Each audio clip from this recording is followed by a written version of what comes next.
Mes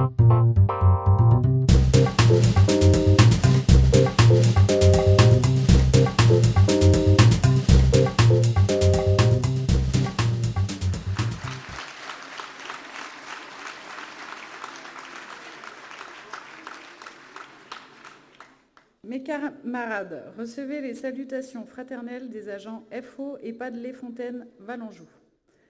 Mes camarades, après à peine 2 ans d'existence, notre syndicat a dû faire face à une direction fermée qui refusait toute communication et qui a tourné les talons après avoir laissé une équipe broyée par les départs de l'équipe encadrante et un déficit accru.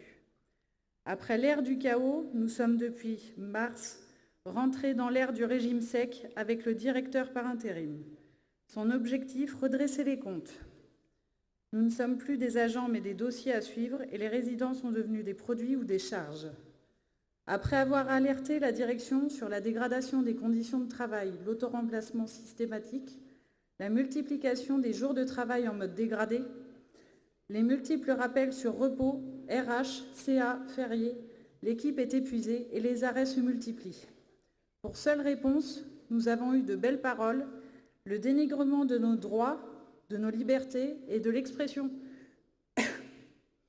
et de nos droits syndicaux. Alors nous avons décidé de briser le silence et déclencher la bataille. Le 26 septembre 2024, nous avons fait la première grève de l'établissement avec un beau soutien des agents, des familles et des camarades qui sont venus nous soutenir sur place. Notre doyenne de 101 ans n'a pas hésité à braver les intempéries pour nous rejoindre en première ligne du mouvement.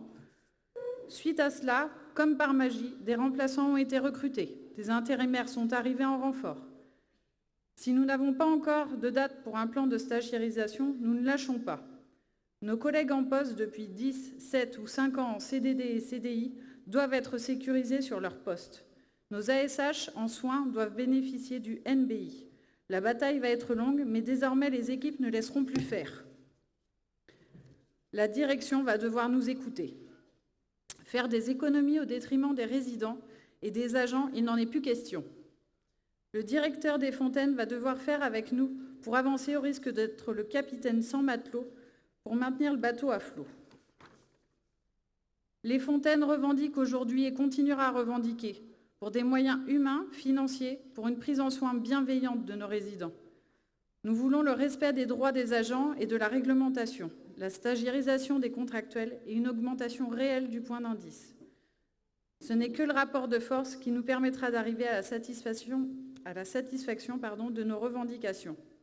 Enfin, je veux dire un immense merci à tous les camarades du CHU, des EHPAD, des territoriaux, venus nous soutenir malgré la pluie le 26 septembre. Un grand merci aussi aux GD et à l'UD pour leur soutien constant et leur aide dans ce mouvement. Merci à Catherine aussi pour ce soutien. Merci Force ouvrière, libre et indépendante.